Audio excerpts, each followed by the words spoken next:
एक बात बताओ, ये शिवलिंग उत्पन्न कैसे हुआ, कैसे सबके समक्ष आया?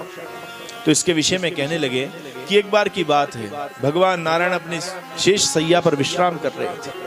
उसी समय ब्रह्मा जी आए और ब्रह्मा जी ने आकर के कहा, बेटा खड़े हो, तुम्हारे पिताजी आए, प्रणाम करो। भगवान नारायण ने कहा, जो हमसे ही पैदा हुआ है वो हमको ही कह रहा है कि प्रणाम करो, बेटा कह करके।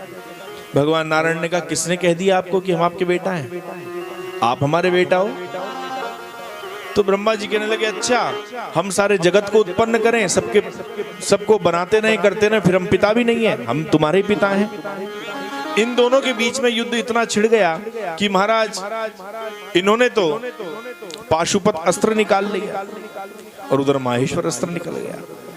ये भयंकर सीन देख करके सभी देवता कंपायमान हो गए, डरे डरे डरे बेचारे गए भोलेनाथ के पास, चरणों में जाकर के प्रणाम किया, हे महादेव कृपा करो, नहीं तो आज ये समस्त संसार भस्म हो जाएगा। दोनों देवता सृष्टि को पालन करने वाले यदि वो ही लड़ने लगे तो हमारा सबका क्या होगा? आप कृपा करो भोलेनाथ। सारे देवताओं ने जाकर के आराधना की, भोलेनाथ प्रसन्न हुए और भोलेनाथ ने उसी समय अपना विराट स्वरूप प्रकट कर दिया, एक लिंग के स्वरूप में, अग्नि स्तंभ के स्वरूप में। अग्नि का ऐसा भयंकर स्तंभ प्रकट हुआ जिसका कोई ओर था न छोर था। महाराज जब दोनों के बीच में ऐसा स्तंभ प्रकट हुआ तो दोनों सोचने लगे, ये स्तंभ कहां से आया, कौन है, इसका आधार क्या है, कितना ऊंचा है। दोनों देखने लगे। अब दोनों में शर्त लगी, बोले ठीक है फिर वही बड़ा होगा हम दोनों में जो इसका आधार ज्ञात कर लेगा। तो बोले ब्रह्मा जी ने कहा, हम ऊपर की ओर जाते हैं, हम देखते हैं कितना दूर तक है ये।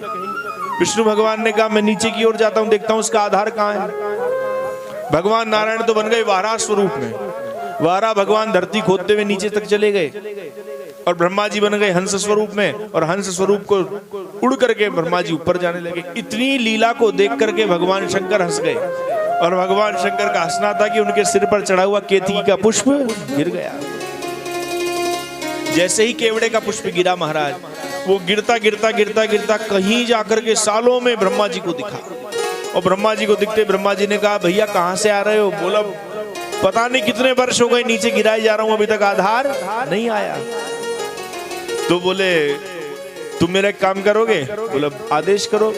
कोई समर्थवान व्यक्ति सामने मिल जाए, वो कहे मेरा काम करोगे, तो फिर ना करे तो बात ही नहीं है। हाँ महाराज आज्ञा करो। बोला, काम इतना सा है, केवल तुमको विष्णु जी के सामने कह देना है कि हाँ मैंने देखा है ब्रह्मा जी शीश पर पहुंच गए थे, बस इतना ही कहना है। बोले ठीक है महाराज।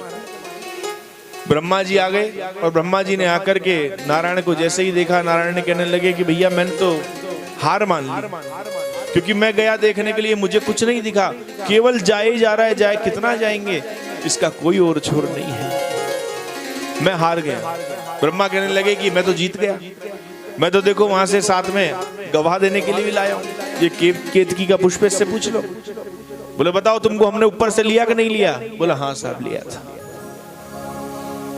इतने में भगवान नारायण तैयार हो गए ब्रह्मा जी के चरण धोने के लिए। जैसे ही झुके हैं नारायण, उसी समय भगवान शंकर प्रकट हो गए। भगवान शंकर ने कहा बस करो। भगवान शंकर की भौं से तुरंत भैरव प्रकट हो गए, क्योंकि भगवान शंकर का क्रोध भी स्वरूप लेकर प्रकट हो जाता है, भगवान शंकर की दया भी स्वरूप लेकर प्रकट हो जाती है, भगवान शंकर की जटा भी स्वरूप लेकर प्रकट हो जाती है, और भगवान शंकर का पसीना भी स्वरूप लेकर प्रकट हो जाता है। भगवान केवल संकल्प मात्र से सृष्टि को चला देते हैं। महाराज जैसे ही भगवान प्रकट हुए, भगवान ने कहा बस करो, तुमको बहुत पूजा कराने की इच्छा है ना, भैरव पूजा कर दो इनकी तुरंत। उसी समय भैरव क्रोध से आगे बढ़े और महाराज ब्रह्मा जी के 5 शीश हुआ करते थे, भैरव ने एक शीश काट दिया। जैसे ही एक शीश कटा, कटते ही महाराज ब्रह्मत्या दौड़ी भैरव के पीछे। ब्रह्मा जी का सिर काटा, पाप तो लगता है।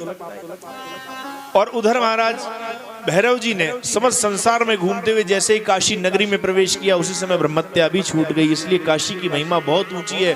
कहते हैं काशी भगवान शंकर के त्रिशूल पर आधारित है। प्रलय भी हो जाएगी तब भी काशी स्थित रहेगी। इधर महाराज ब्रह्मा जी ने क्षमा याचना करी है। भगवान नारायण पर और ब्रह्मा पर भगवान शंकर ने कृपा करी और कहा एक स्वरूप रुद्र के स्वरूप में मेरा प्रकट होगा और वो संहार के देवता होंगे।